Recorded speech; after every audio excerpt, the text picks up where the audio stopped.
저희 집은 세탁소를 했어요. 제가 유치원 때부터 했다고 하니까 30년도 넘게 하신 거죠. 19 미신 공장에서 만난 우리 부모는 20살이 되던 해 저를 임신했고 어떠한 계획을 세울 겨를도 없이 지하 단칸방에서 가족을 꾸렸어요. 여차저차해서 서울 변두리 동네에서 작은 세탁소를 개업해 거기에 딸린 작은 단칸방에서 동생까지 낳았어요. 그 동네 자체가 그렇게 잘 사는 동네는 아니라서 저는 저희 집이 그렇게 부족한 집인지 느끼지는 못하고 자랐어요. 구부러진 할머니 등처럼 높은 언덕을 지나서 나오는 동네에 가면 창호지를 바른 방문에 공중화장실을 쓰는 집에 사는 친구도 있었으니까요. 저 그렇게 옛날 사람은 아닌데 요즘도 그 동네는 그런지는 모르겠네요. 85년생입니다. 여튼 부모님은 성실하셨기 때문에 그 세탁소에 딸린 단칸방 뒤에 있는 부엌과 방 2개까지 해서 넓혀갔습니다. 특이하게 그 집은 단독주택과 상가가 붙어있는 집이었는데 골목으로 대문이 있고 길가에서 보면 상가가 있는 집이었어요. 말주변이 없어서 그려지실지는 모르겠네요. 그러니까 상가와 방 1칸만 쓰다가 거실과 방 2개까지 추가로 그 건물 안에서 넓혀서 살게 된 거예요. 원래는 단칸방에서 거실로 통하는 문이 가벽으로 막혀 있었거든요. 그 가벽을 뚫을 만큼 부모님은 열심히 산 거죠. 매매는 아니고 계속 월세였긴 했어요. 저는 적당히 공부를 했지만 인문계 고등학교를 가거나 대학을 갈 생각은 아예 하지도 않았어요. 제 또래가 대학 갈 때는 오히려 지금보다 더 대학이 더 많았던 것 같아요. 온갖 전문대에 이상한 학과들도 많았지만 저도 부모님도 대학을 갈 생각도 보낼 생각도 하지 않았어요. 집이 가난해서라기보다 필요성을 별로 느끼지 못했어요. 저는 정보고등학교를 졸업하고 중소기업에 격리로 취직했어요. 제 친구들에 비하면 취업은 잘한 거였죠. 남편을 만난 건 우연치 않은 계기였어요. 당시 다니던 회사 옆에 차 정비도 하고 용접도 하는 고물상 같은 허름한 가게가 있었는데 거길 지나던 길이었죠. 뭐예요? 사람 지나가는 거 안 보여요? 하마터면 크게 다칠 뻔했잖아요. 저는 당시에만 해도 왈가닥 아가씨였기 때문에 어디서든 한마디도 지지 않고 자라는 스타일이었어요.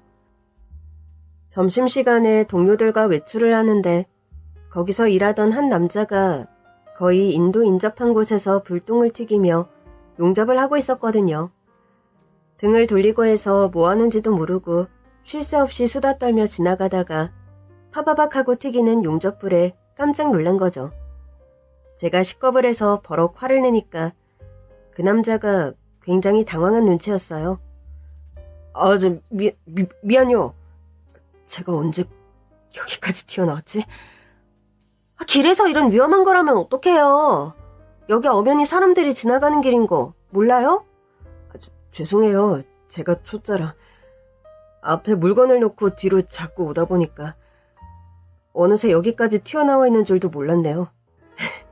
용서해주세요. 어디 모자란 사람처럼 머리를 극적이며 능글맞게 허연이를 드러내고 웃는 그 남자가 더 이상하게 느껴졌어요. 바쁜 점심시간을 쪼개서 나온 거라 더 이상 그 남자와 실랑이를 벌일 수 없어서 그냥 가던 길을 가려던 찰나였죠. 그만해, 혜선아. 그냥 가자. 그래요, 언니. 벌써 12시 15분이네? 아저씨, 앞으로 조심하세요. 그리고 지나가려는데 혜선씨! 처음 보는 그 남자가 제 이름을 부르는 거예요. 놀라서 뒤를 휙 돌아보며 쏘아봤어요. 혜선씨?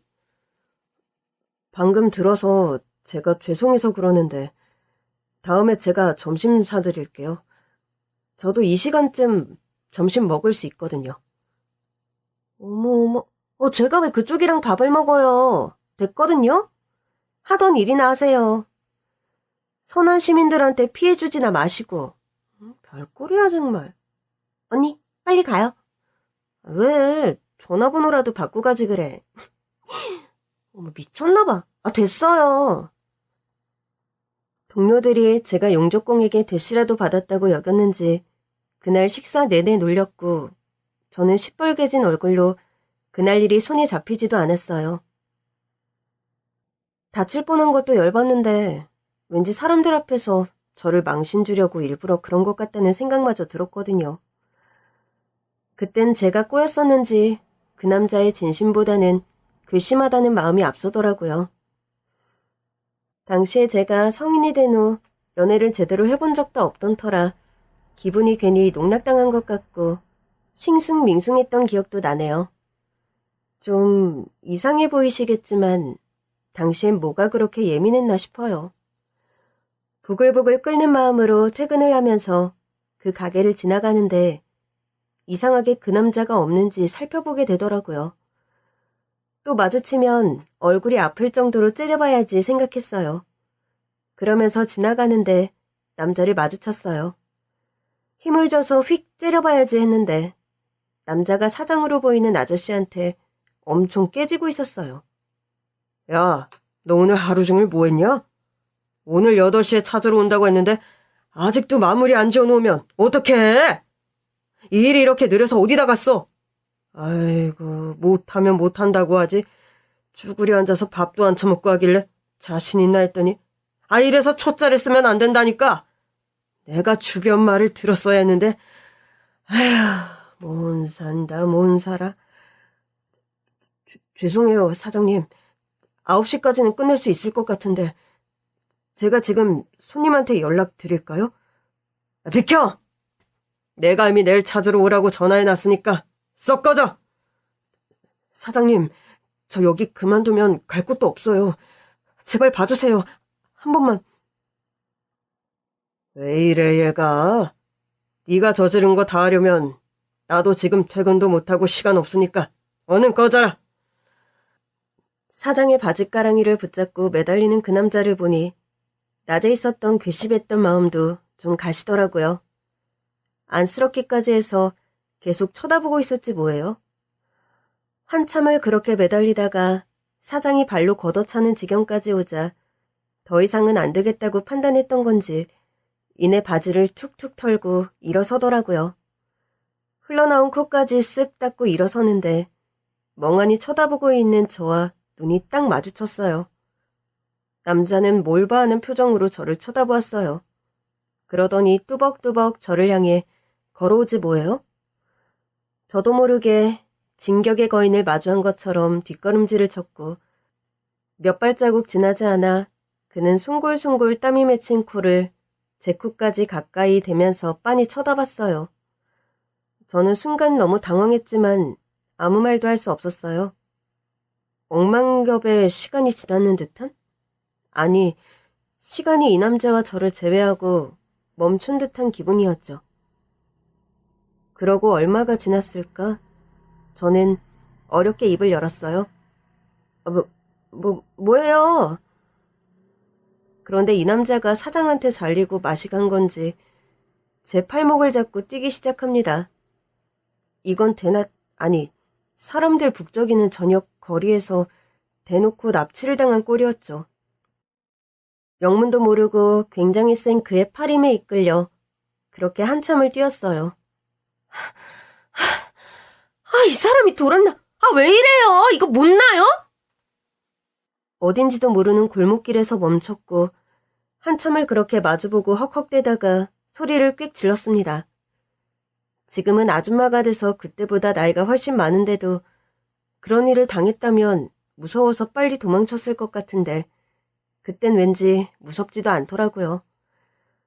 남자도 한참을 그렇게 제 욕을 듣더니 숨을 고르고 입을 떼더라고요. 그러니까 왜 그 자리에서 보고 있었어요? 하도 시끄러우니까 그랬지. 보라고 그렇게 애걸복걸하고 있었던 거 아닌가? 창피하잖아요. 누가 창피한 짓 하래요? 남의 사정도 모르면서 모르긴 뭘 몰라요. 사고 쳐서 잘릴 것 같으니까 사장 바짓가랑이 붙잡고 매달리고 있었던 거겠지. 뭐, 그러니까 누가 그러래요? 일할 곳이 거기밖에 없나? 못하러 그렇게 싹수가 노래 보이는 영감탱이 밑에서 무릎까지 꿇어. 세상 천지에 일할 곳이 몇 군데인데. 내 말이 틀렸어요? 뭐라고요? 뭐, 내 말이 틀렸냐고요. 인터넷 들어가 봐요. 일자리 천지지. 지나가다 교차로 같은 것만 봐도 일자리 천지던데? 남자가 무릎을 아무 데서나 꿇는 거 아니라고 배웠는데 나는. 미간을 찡그리며 내 얘기를 듣는 남자를 보니 왠지 지금 어두운 저녁 골목길이라는 것을 새삼 인식하게 됐고 뭔가 잘못되고 있다는 생각이 들었어요. 질러놓고 뒤늦게 무서워졌다고나 할까요?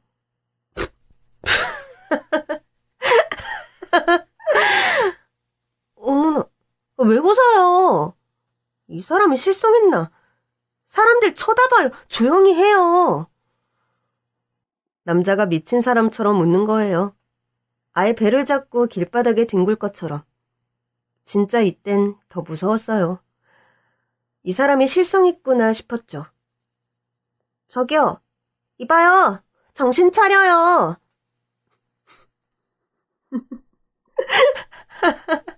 아, 내 정신 좀 봐라.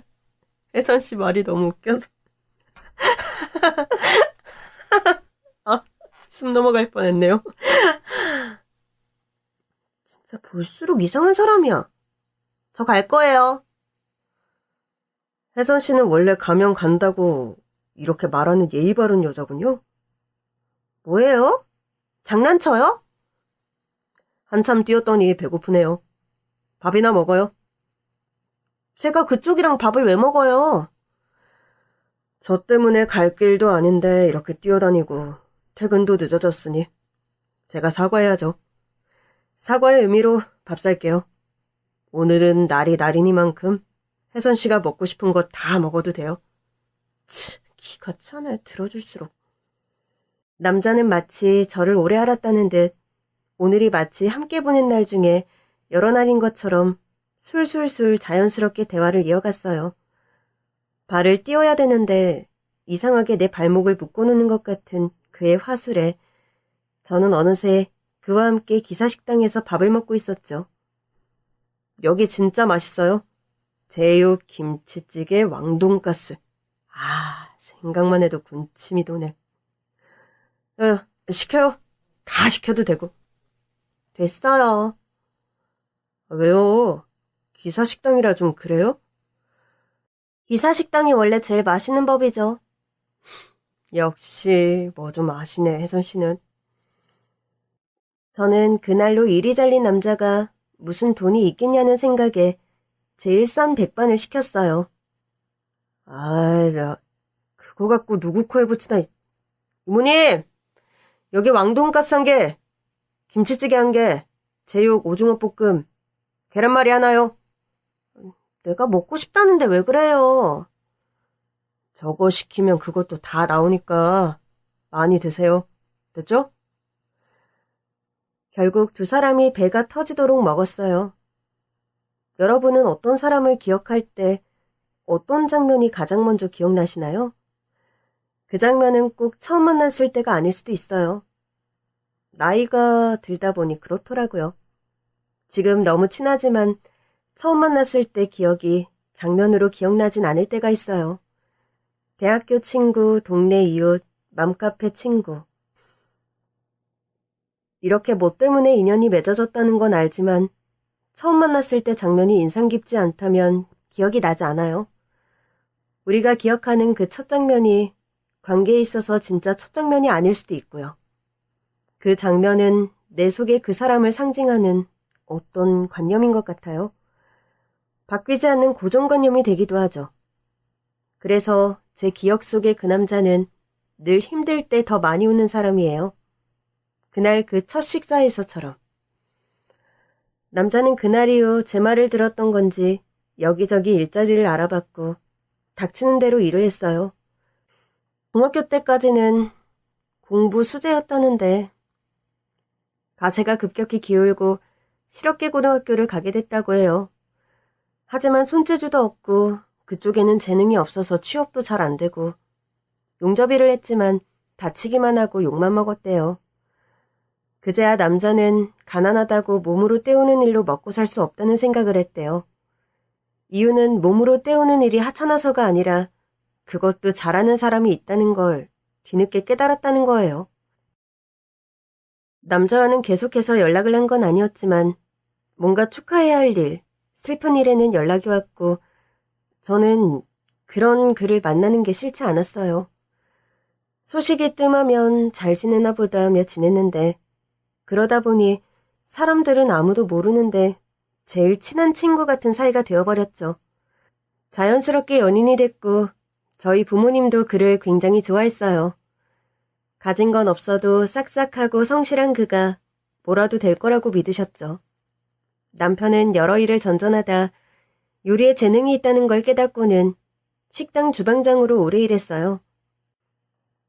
애들이 연년생으로 태어나면서 생활이 나아질 기미는 보이지 않았지만 그런대로 행복했던 시절이었죠. 당신은 나랑 왜 결혼했어? 갑자기 무슨 소리야, 징그럽게. 우리 처음 만났을 때를 생각하면 내가 썩 마음에 들지 않았을 것 같아서. 마음에만 안 들게? 그냥 미친놈인가 했는데? 그렇긴 하다. 당신은 왜 나랑 결혼했어? 봐, 본인도 말 못하면서. 일생일대의 결심인데 왜 말을 못해?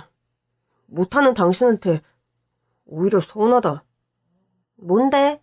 그럼 말해봐. 힘든 상황에서도 웃음이 나오게 해, 당신은. 고작 그거야? 그게 얼마나 어려운 일인데. 그건 당신이 나를 좋아해서지. 내가 웃게 만든 게 아니야. 그것도 말 되네. 하여튼 내가 좋아하는 사람인데 나를 힘들 때마다 웃게 만드니 더 좋은 거잖아? 완벽해, 우리. 으이구, 됐네요. 가끔씩 그는 제게 엉뚱한 질문을 잘 던졌어요. 신혼이면 할 수 있는 오글거리는 대화지만 연애할 때도 그런 대화는 저와는 안 맞았거든요. 그리고 애틋한 분위기가 흐를 때 그런 대화를 하는 것도 아니었어요. 그냥 문 열고 똥을 싸다가 묻던지 밥풀어 묻히고 재채기 하다가 묻기도 하고 뭐 그런 식이었죠. 때와 상황이 전혀 맞지 않는 궁금증들. 그러고 보니 저는 남편에게 질문을 한 적이 별로 없었던 것 같네요. 남편이 서운할 만도 하다는 생각이 드네요. 연년생 자매를 키우며 정말 바쁘게 살던 2012년. 남편은 시부와 함께 중국 음식점을 차렸어요. 저희 애들과 제가 짜장면을 엄청 좋아한다는 게 이유 중 하나였죠. 세탁소집 딸로 살아온 저는 외식을 별로 해본 적이 없어요. 짜장면을 집에서 시켜 먹어본 적도 없으니 말 다 했죠. 치킨은 시켜 먹어봤어요. 이상하게 치킨은 가족 단위 외식이라면 짜장면은 나 혼자 일탈 같은 사치로 느낀 것 같아요. 온 가족 모두가. 웃기는 얘기지만 그래서 성인이 돼서도 전 짜장면을 참 좋아했어요. 어릴 때 못 먹어본 집착 같은 거죠. 남편의 짜장면은 제가 먹어본 몇 안 되는 짜장면 중에 단연 1위였어요. 허약 체질이었던 그가 그렇게 무거운 중국식 팬을 들고 중국 요리를 하는 모습을 보면 정말 대단하다고 느꼈죠. 노력의 결실이었으니까요. 처음엔 동네에서 작게 시작했고 메뉴도 많지 않았는데 입소문이 나기 시작했어요. 손짜장에다 가격도 저렴하니 인터넷에서 화제가 된 것 같았어요. 여보, 요즘 너무 힘들지?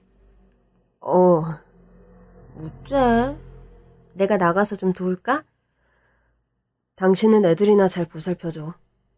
엄마가 있어야 할 때잖아. 애들 어린이집 가면 갈까? 집안일도 해야지. 나는 집안일이랑 애 보는 일이 돈 버는 일에 비해 가볍다고 생각하지 않아. 그래도 사람 좀 쓰고 여기서 더 잘 되면 가게 옮겨야지. 그때 애들도 좀 더 크고 하면 당신이 사모님으로서 계산대도 좀 보고 해주면 되겠다. 그래, 힘내자, 김 사장. 오케이, 서사모. 애들도 건강했고 식당도 잘 되고 저는 정말 걱정거리가 없더라고요. 천사 같은 애들과 다정한 남편, 그가 벌어다 준 돈을 열심히 모으면서 살림을 더 잘 살아보려고 노력했어요. 청약통장에 하루에 한 번씩 뽀뽀를 하며 빌었죠. 더 열심히 살 테니 우리 가족이 오순도순 더 편안하게 살 수 있는 좋은 집을 갖게 해주세요 하고. 불길한 기운은 하나도 없었는데 왜 예고도 없이 올까요? 그런 큰일은. 예고를 해줘도 아픈데 그래서 예고도 안 해주고 오는 걸까요? 어차피 너무 아프니까. 형수님, 형님이 글쎄. 왜 그래요, 도련님? 무슨 일이에요? 형님이 왜요? 지금 병원이에요. 서울대 병원이요. 빨리 오세요. 시동생의 전화를 받고 헐레벌떡 병원으로 갔습니다. 아이들을 맡길 곳도 없어서 두 아이 모두 데리고요.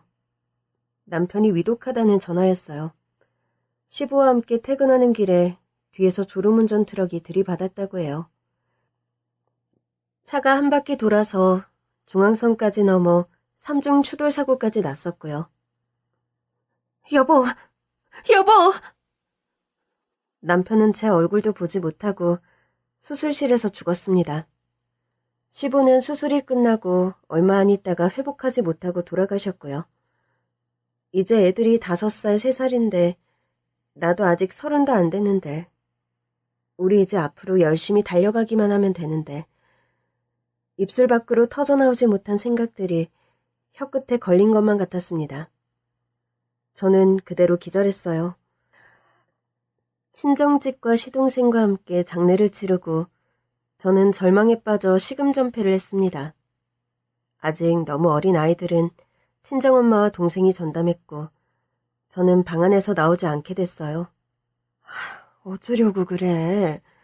저 어린 것들을 두고 너마저 가려고? 너라도 정신을 차려야 될 것 아냐.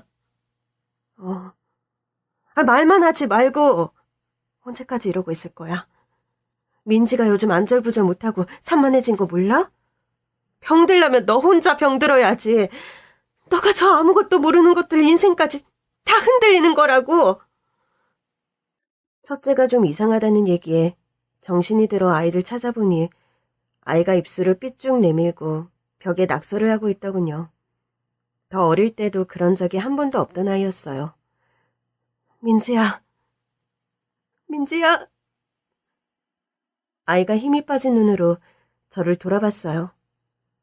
민지야, 벽에 낙서하면 안 되지. 엄마, 이제 말하네? 엄마 이제 나랑 말하는구나. 난 엄마가 영원히 말을 안 할 줄 알았어. 나랑. 엄마가 민지랑 왜 말을 안 해? 우리 민지, 엄마가 너무 슬퍼만 하고 있어서 외로웠구나? 응, 엄마 힘내. 민지가 있잖아. 우리 민지, 미안해. 엄마가 너무 미안해. 아니야, 엄마. 내가 미안해. 민지가 왜 미안해? 집에 낙서하면 안 되는데 낙서해서 미안해, 엄마. 어느새 다 큰 것 같은 5살짜리 딸아이의 미안하다는 말에 저는 망치로 때려 맞은 듯 정신이 들었습니다. 마치 저를 둘러싸고 있던 우울막이 깨지는 듯한 그 우울막의 밖이 우울의 반대는 아니었지만 혼자 멈춰있던 시간을 깨고 정상적으로 돌아가는 세상으로 첫 숨을 쉬는 듯한 기분이 들었습니다. 맞아. 내가 이렇게 살면 안 되지. 우리 애들이 있잖아. 아이들이 한없이 미안했고 저는 다시 살아가야 한다며 스스로를 다독였습니다. 엄마, 애들 좀 봐줘요. 왜? 엄마도 바쁜 거 아는데 미안. 요즘 장사도 잘 안 돼. 그리고 애들이 먼저지. 아빠 혼자 해도 되고. 왜? 이제 일 좀 해보려고? 응. 우리 집 정리하고 여기로 들어와서 좀 지낼게. 생활비도 당연히 내고.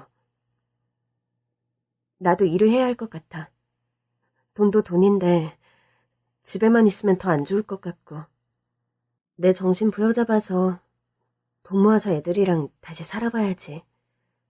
몇 년 후면 민지 초등학교도 들어가잖아. 그래, 잘 생각했다.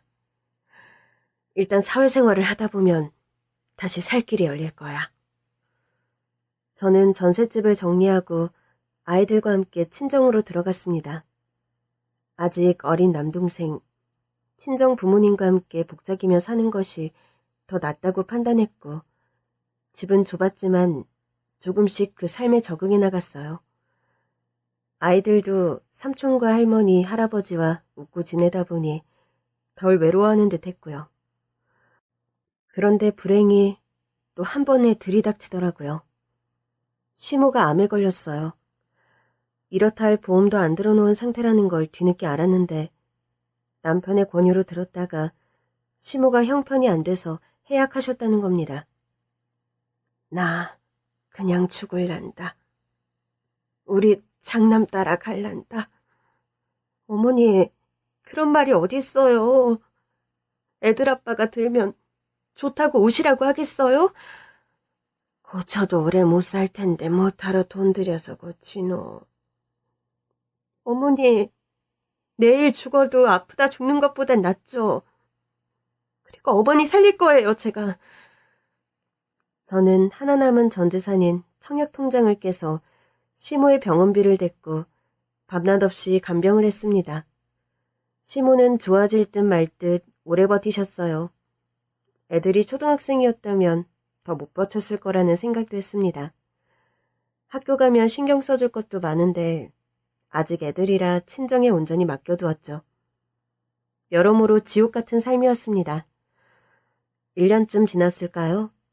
시모는 결국 다른 곳으로 전이가 됐고 급격히 건강이 안 좋아지면서 저 세상으로 가셨어요. 이제 남은 건 아무것도 없었습니다. 엄마, 진짜 미안해. 일하겠다고 애들 좀 봐달라고 해놓고 집 보증금도 적금도 다 날렸어. 이제 어떻게 살아가야 할지 잘 모르겠어, 나도. 됐어. 그런 말 듣기 싫다. 앓는 소리 하지 마. 엄마도 힘들어. 당장 내일부터 더 바쁘게 움직여. 더 잃을 것도 없다는 생각으로. 엄마의 말이 맞아요. 당시 제겐 징징대는 것도 사치였어요. 저는 식당 일부터 남의 집 보모까지 닥치는 대로 다 했습니다. 그러다 주변의 소개로 보모 일에 안착하게 됐어요. 식당에서 하루 종일 일하는 것과 비슷한 돈을 받으니 이게 낫다 싶었어요. 잘 사는 집이었던지라 안 입는 애들 옷도 주고 웃돈을 더 챙겨주기도 했거든요. 이 일을 전문적으로 해야겠다 싶어서 교육도 받고 관련 자격증도 땄습니다. 나이가 젊어서 그런지 학문적인 건 비교적 쉬웠는데 남의 애 키우는 건 쉽지 않더라고요. 그래도 내 자식한테 못한 사랑 이렇게라도 베풀자. 그 돈으로 우리 애들 먹여 살린다라는 생각으로 했습니다. 진정성을 갖고 성실히 일하니 찾아주는 사람도 많았고 애들이 좀 크면 다음 예약이 들 정도로 바빠졌는데 네 번째 집에서 일이 터졌습니다. 시터님, 애를 좀 안고 계속 흔들흔들 바운스를 주셨으면 좋겠는데 이게 계속 흔들면 목에도 안 좋고요. 안아버릇하면 나중에 더 힘들어서요. 그리고 지금 자고 있어서 깨울 수 있거든요. 사모님 마음은 아는데요. 또 아기가 좀 보채도 시간 간격을 좀 두는 게 좋아요. 지금 저를 가르치시려고 하시는 거예요? 그런 게 아니라 시터님도 나이가 어려 보이시는데 저랑 몇 살 차이 안 나지 않아요? 혹시 아이가 무거워서 들기 싫어서 그런 거예요? 지난번에도 애 눕혀놓고 팔을 주무르고 계시던데? 낮에 거의 안고 있거든요. 그런데 지금 잠든 상황에서 계속 흔들흔들해줄 필요는 없어서요. 애가 꿈을 꾸고 있을 텐데 땅바닥에 눕혀놓는 것보다 흔들흔들 바이킹 타듯이 해주면 좋잖아요. 바이킹이요? 아, 됐고! 내가 계속 안고 있을 거면 왜 아줌마를 쓰나? 돈이 한두 푼도 아니고 잘한다고 해서 추천받아서 불렀더니 나이도 너무 어리고 경험이나 있겠나 싶었더니 역시가 역시네. 사모님, 뭔가 오해가 있으신 것 같은데 나 됐고요. 지금 땅바닥에 흘린 머리카락 내 머리카락 아닌 것 같은데? 길이가 다른데? 저는 머리가 짧아서. 그럼 이게 누구 머리라는 거예요? 아줌마가 밖에서 묻혀갖고 들어온 거 아니에요? 지금 한숨 쉬셨어요? 정말 몰상식한 여자였죠. 다시 생각해봐도 30남짓 비슷한 또래에게 그런 구박을 받고 있으려니 몸서리가 쳐졌지만 꾹 참았어요. 그리고 그 여자의 말대로 자고 있는 아이를 안고 부드럽게 좌우로 흔들흔들 하는데 온몸의 뼈가 말을 듣지 않더군요. 한번 삐끗하니 아이가 놀랐는지 잠에서 깼고 울기 시작했어요.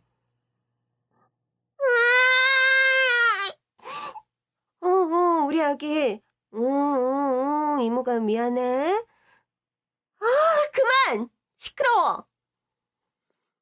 알고 보니 여자는 정신적으로 문제가 좀 있었던 것 같더라고요. 아기를 낳고 싶지도 않은데 생겨서 아이를 예뻐하지도 않았고 시끄러운 건 못 참았어요. 그리고 그 모든 화를 그냥 제게 푼 거였죠. 어쨌든 애 때문에 일을 안 하게 됐으니 집에 처박혀 있으면서 생기는 화를 모두 제게 푼 거였어요. 그 일이 있고 저는 나가지 않았습니다. 그 여자는 저 말고 다른 사람을 구해보려고 안간힘을 쓴 것 같았어요. 하지만 소문이 난 건지 하루 이틀 하고 줄줄이 다 그만두더라고요. 제게 다시 연락이 왔어요. 시터님, 그때는 제가 정말 죄송했어요. 우리 미진이 봐줄 사람이 없어요. 죄송합니다. 저도 아이들을 키우고 있어서 좀 안정적으로 오래 일할 곳을 찾고 있어요. 시터님, 제가 어떻게 하면 될까요? 돈을 더 드리면 되나요? 죄송해요. 그 조건이면 저보다 더 좋은 분을 찾으실 수 있을 거예요. 되게 비싸게 구네. 알았다. 알았어. 정말 싫어고요. 세상에 이런 사람도 있더라고요. 그게 저도 트라우마가 됐는지 당분간 아기 보는 일은 못할 것 같아서 식당 일을 알아봤어요. 집에서 거리가 좀 있는 중심가 삼겹살집인데 젊은 사람들이 해서 그런지 일도 효율적이고 돈도 많이 주고 깍듯하게 대해줬어요. 그러던 어느 날 웬 남자가 저를 찾아왔더라고요. 누가 왔다고요? 어떤 20대 중후반처럼 보이는 분인데 밖에서 아까부터 기다리는 것 같았어요. 브레이크 타임에 나가보니 남자는 다름 아닌 시모가 돌아가신 후 연락이 끊긴 시동생이었습니다. 어머, 도련님, 무슨 일이세요? 영수님, 이런 곳에서 이렇게 고생을 하고 계시는 줄은 몰랐어요. 너무 늦게 찾아와서 죄송해요. 아니에요. 그동안 어디 계셨어요? 배 타러 나가기도 하고 이것저것 했는데 돈을 많이 못 모았어요. 이거 받으세요.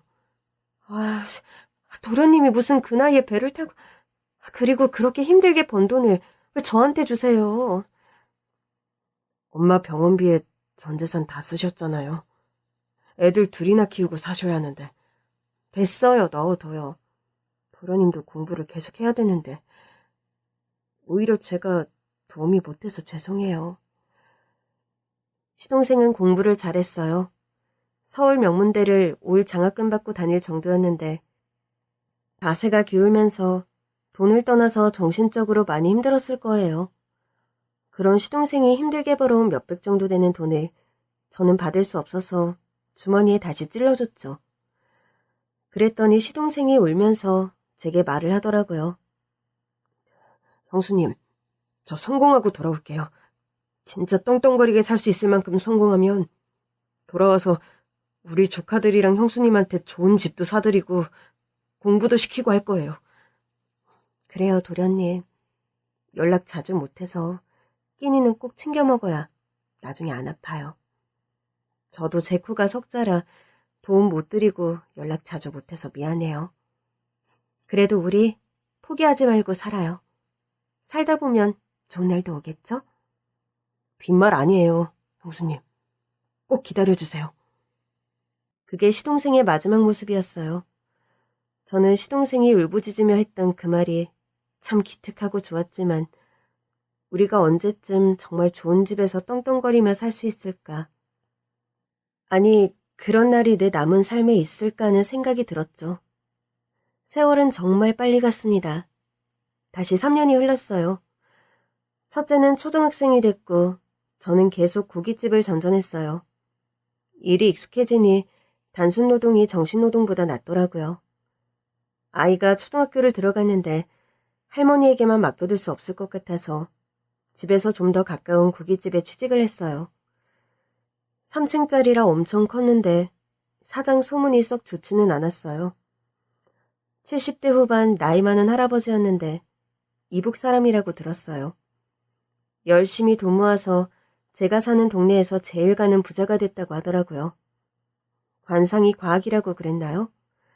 70년 세월이 얼굴에 덕지덕지 심술보로 가득 차 있는 것 같더라고요.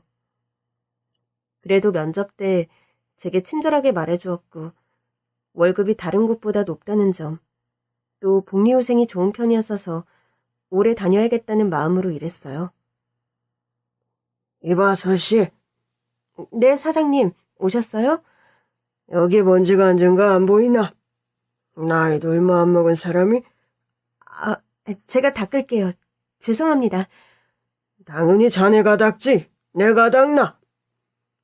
이렇게 말꼬투리를 잡으면 손님이 비키라고 하기 전까지 제 앞을 가로막고 잔소리를 해댔습니다.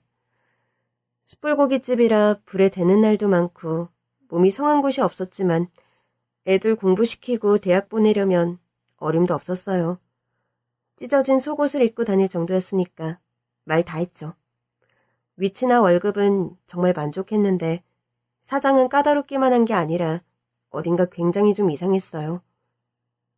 서씨, 네, 사장님. 이리 와봐. 사장이 창고에 불렀어요. 서씨가 올해 몇 살이든가? 그러니까 제 나이가 아니, 자기 나이도 몰라? 저 85년생입니다. 나보다 한참 어린데 내가 그걸 의외에서 넣나? 33입니다. 많이 무겁네, 생각보다. 네, 어떤 일 때문이세요? 서씨, 돈 많이 벌어야 한다며? 네, 사장님. 제가 남편 먼저 보내고 딸아이 둘을 혼자 키우고 있거든요. 친정집에 얹혀 살고 있어서 돈을 많이 벌어야 해요. 혹시 무슨 제가 실수한 게 있는 건 아니죠? 혹시나 까탈스러운 영감이 뭘 또 꼬투리 잡아서 저를 자를까봐 저도 모르게 속사포로 제 사정을 달달달 읊었어요. 아니, 좋은 제안을 좀 하려고 그래. 어머, 어떤 제안이요? 뭐하니 서씨가 젊어서 체력도 좋고 싹싹하니 일도 잘하는 것 같아서 하는 말인데 말이야. 네, 서씨가 우리 집 들어와서 내 살림 좀 봐주는 거 어때? 사장님 살림이요? 집안일 하실 분 구하시는 건가요? 당연히 집안일이지. 저는 지금 식당 일이 더 좋은데. 사장과 독립된 공간에서 마주치기도 싫었고 왠지 눈구렁이 같은 사장의 제안이 썩 마음에 차지 않았는데 거절할 핑계가 머릿속에 떠오르지 않았어요. 왜? 내가 잡아먹기라도 할까봐? 지금 손보니 이리 대이고 저리 대이고 난린데 우리 집에서 일하면 나수급 편하지. 그건 좀 부담스러워서 안 될 것 같아요. 제가 예전에 남의 집 일을 해봤는데 쉽지가 않더라고요. 뭐? 내가 자네를 잡아먹나? 사람 이상하게 무는 경향이 있네. 아니 그런 게 아니고요. 심지어 사장은 오래전 사별하고 혼자 살고 있다고 들었는데 저한테 봐달라고 했던 시간이 오후 2시부터 10시였습니다.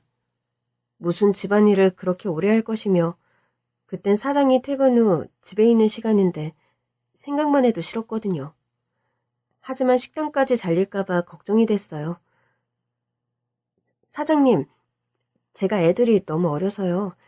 그 시간까지 일하는 게 애매할 것 같아요. 그래서 고깃집도 일찍 나오는 대신 저녁까지만 하고 가는 타임을 정한 거라서요. 정말 다른 뜻 없어요. 죄송합니다. 제가 주변에 일 잘하는 좋은 아주머니 있는지 한번 알아볼게요, 사장님. 됐어. 가서 일이나 해. 사장은 자기를 오해했다고 여긴 건지 단단히 화가 났고 더 이상 수습은 불가였습니다. 저는 아쉽지만 이대로 잘려도 어쩔 수 없다는 생각으로 더 달래드리지 않았어요. 시간도 시간이고 정말 불길했거든요. 그런데 그날 이후로 사장이 저를 심하게 괴롭히기 시작했어요. 다른 사람이 전담하던 일까지 제게 다 시켰고 전보다 트집 강도가 더 심해졌어요. 아니 사장, 왜 언니한테 자꾸 뭐라고 하는 거야? 너도 느꼈지? 미친 사람 같아. 고깃집 하나면서 유세다 정말. 그냥 고깃집이 아니긴 하지. 우리 동네에서 제일 크니까. 뭐 그렇다고 사람을 이렇게 종부리듯 괴롭혀도 돼? 무슨 일 있었어? 아니 글쎄, 며칠 전에 나를 따로 부르더니 자기 집안 살림을 좀 봐달라는 거야. 식당 일 그만두고. 뭐?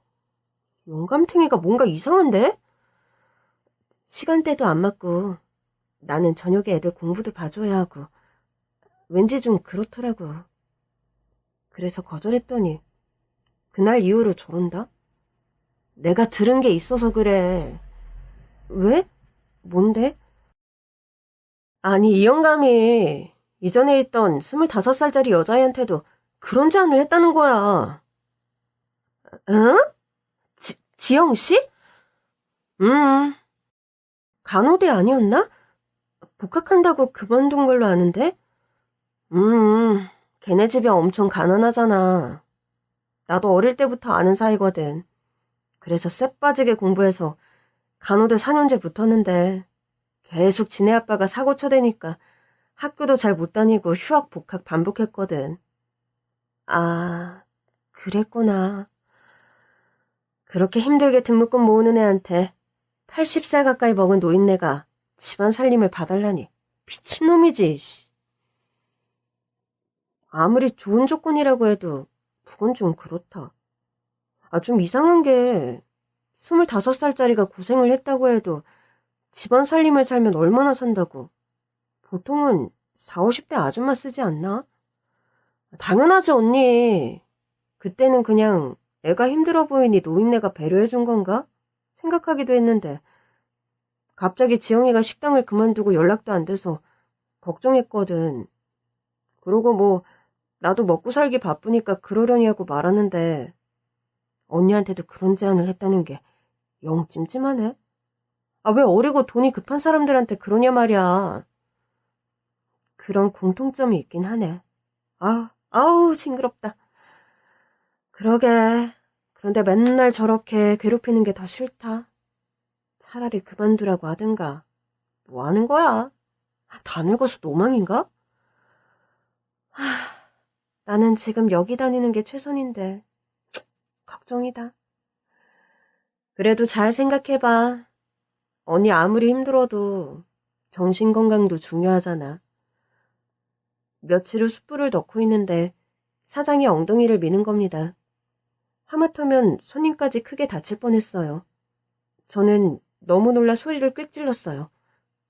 사장님, 지금 뭐 하시는 거예요?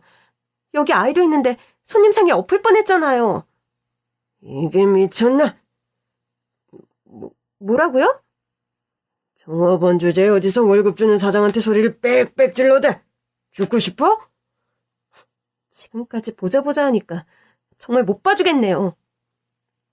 다 늙어서 이게 무슨 투태예요? 사회의 어른이면 어른답게 나이 드셔야지. 손님들 앞에서 일해봤자 결국은 사장 손이란 거 몰라요? 저야 때려치우면 그만이죠.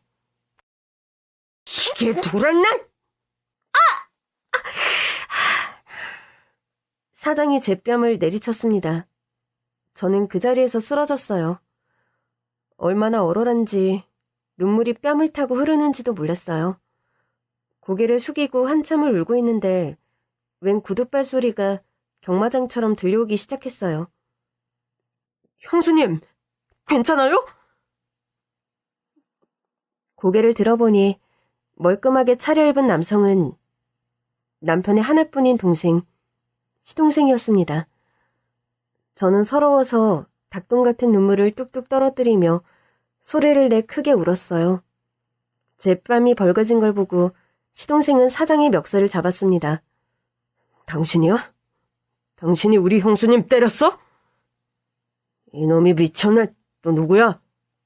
남편 먼저 보낸 지질이 복도 없는 년이 기어들어와서 남의 장사를 다 망쳐놨는데 이제 숨겨둔 기둥서방까지 찾아서 행패네. 뭐라고? 시동생은 사장의 말에 화가 나서 사장에게 주먹을 날렸습니다. 나가떨어진 사장이 시동생에게 달려들려고 하자 시동생을 둘러싸고 있던 검은 옷을 입은 남자들이 막아섰어요. 이 사람들은 누구예요? 무서워하지 마세요, 형수님. 제 경호원들이에요. 시동생은 넘어진 저를 부축했고 살면서 처음 본 좋은 차에 저를 태웠습니다. 도련님, 어떻게 된 거예요? 이 차는 뭐고? 저 하나도 모르겠어요. 형수님, 이제 아무런 걱정하지 마세요. 제가 약속했잖아요. 돈 많이 벌어와서 형수님과 우리 조카들 떵떵거리며 살 수 있게 해드리겠다고. 그렇게 돼서 꼭 다시 돌아오겠다고 했잖아요. 그 약속 너무 늦게 지켜서 정말 죄송해요. 도련님, 그런 말이 어딨어요. 외국에 나가신지도 모르고 저만 먹고 살겠다고 그동안 얼마나 고생하셨을까? 알고 보니 도련님은 해외에 나가서 자기 전공을 살려 큰 무역업에 뛰어들었고 바닥부터 시작해서 크게 성공을 했던 겁니다. 머리 좋은 도련님이 죽기 살기로 하니 3년 만에 떼돈을 번 거죠. 귀인을 만나 도움도 많이 받았다고 하더라고요. 그날 이후로 제 삶은 완전히 바뀌었습니다. 도련님, 이렇게 넓은 집은 너무 과분해요. 사돈 어르신들도 함께 사셔야 되는데 이 정도는 돼야죠. 애들도 이제 크면 방 하나씩 따로 떼어줘야 하고.